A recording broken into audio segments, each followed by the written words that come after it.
This is really bad. Lost and penniless, those few words were all he could think of. Well, penniless wasn't quite right.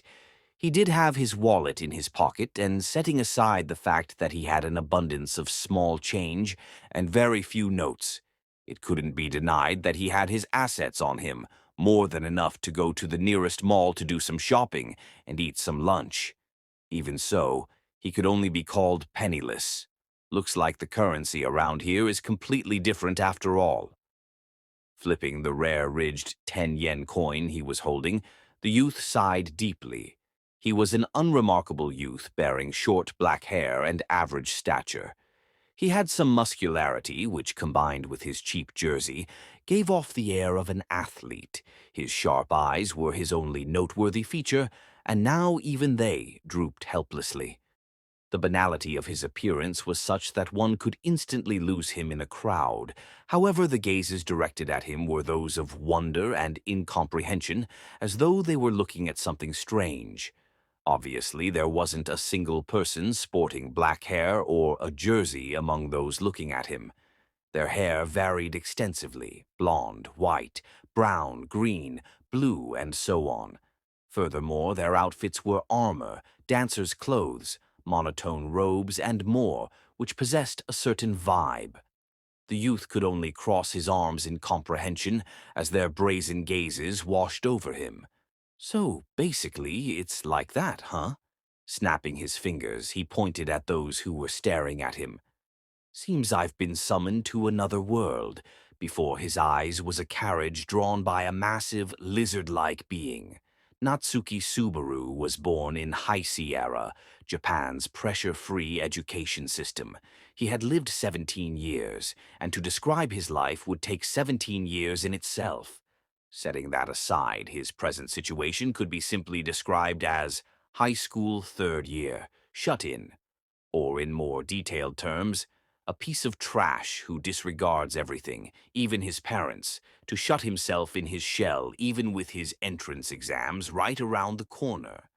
There was no particular reason for his solitude. On typical weekdays, he would occasionally think getting up now would be a pain, and that became an impetus to cut school. With his absences steadily increasing, before he realized it, he'd become an exemplary shut-in who brought tears to his parents. He spent his days in sloth, plunging ever deeper into the net with minimal communication. The result being a summons to another world, huh? I don't really get it myself. Reconfirming his surroundings yet again, he heaved his umpteenth sigh. He had moved from the street he was on, and was presently sitting in a somewhat dim alley. The ground was paved. A rough job compared to modern Japan, but it wasn't bad. Supposing this is a parallel world fantasy, I guess this must be the standard medieval civilization.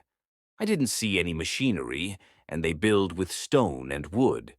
He thought back to the sights he'd seen on his way to the alley and organized the information in his head. He would frequently let his imagination run wild. As a result, he was more than prepared for his present situation. First, calmly analyze that time period's culture and its differences with Japan. Ascertain any differences in the laws of physics and possibility of contact with humanoid organisms. These were his priorities. All right, let's do this. I'm not imagining you guys, and I'm fairly certain about the level of civilization. It seems like my money won't be of any use, but I took the opportunity to speak to a shopkeeper, and we had no problem communicating.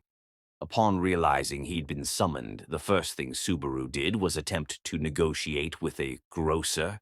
Having attempted to purchase the apples with his Japanese yen, he was promptly denied.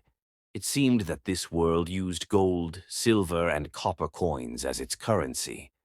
The inherent value of currency in this world was easy to understand, certainly befitting a parallel world fantasy.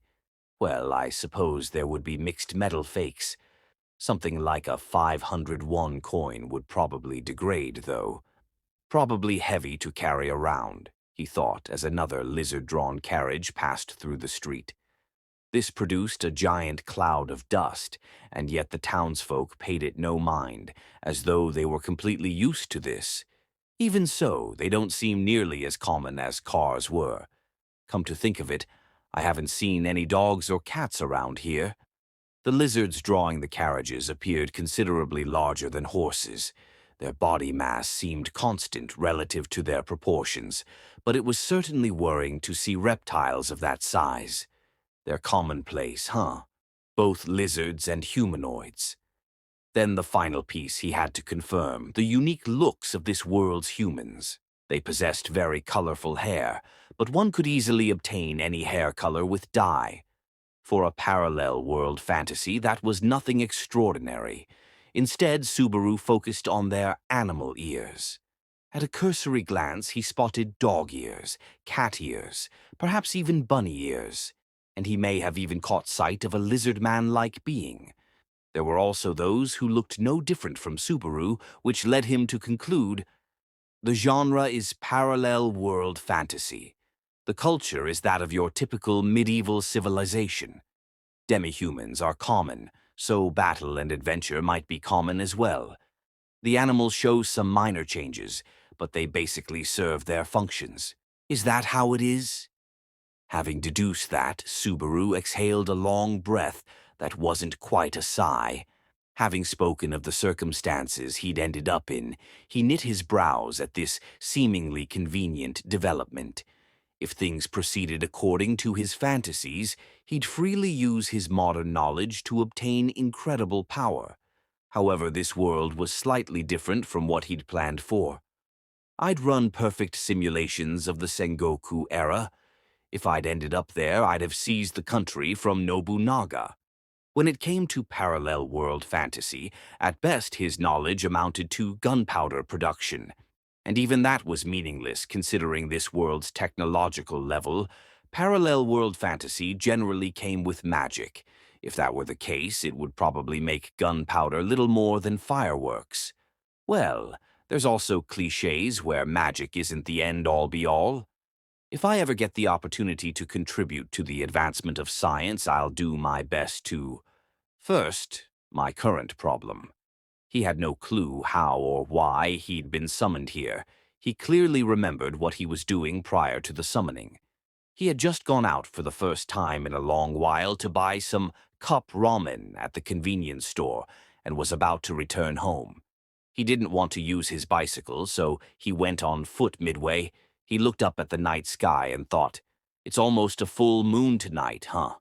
And then, as he looked down and blinked, it was noon, night to noon in an instant. He immediately realized something was off, but that was it. He'd calmed down now, but immediately after the summoning, his panic was such that it could be told of for generations to come. Considering I, being an only son, have gone missing, those generations might not exist. As he muttered this, he once again checked his belongings.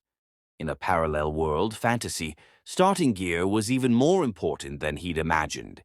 He'd need everything he had, however little. First, his cell phone, with a dying battery, his wallet, containing many video rental membership cards, the ramen he bought at the convenience store, shoyu tonkotsu, some snacks, corn potage flavored, his beloved gray jersey, unwashed, worn-out sneakers of 2 years, and more. That's that, huh? Why didn't I at least carry a pistol? What do I do now? It seemed only his snacks would prove useful, and only to fill his belly. The situation is hopeless, and of course I don't know the source. I don't even have any memories of passing through a mirror or hopping in a pond. Most importantly, where's the beauty who summoned me? The heroine's absence, by 2D standards, was an act of inconceivable negligence. To summon him and just leave him like that, it was as though he was simply thrown away. In truth, Subaru could no longer escape reality now that he'd assessed his situation, and he could only hang his head in despair. Oh, give me a break already. What on earth am I supposed to do here? Subaru was already at his limit as he muttered complaints. He earnestly wanted to go back. Fantasy was best left in the realm of fantasy. It was fun to imagine arriving in another world to obtain incredible power, but to actually end up in such a situation, what could he really do? For now, what's important is survival, but will my level 1 communication ability be enough? Aside from his family, he only really spoke to store clerks. He'd lived this lifestyle for almost a year now and had long forgotten how to navigate social interactions. Even though I can type at speaking speed in online chats. Subaru moved his fingers nervously as he contemplated his future in despair. However, his expression changed when he heard the sound of footsteps echoing through the alley. He looked up to see 3 men blocking the exit.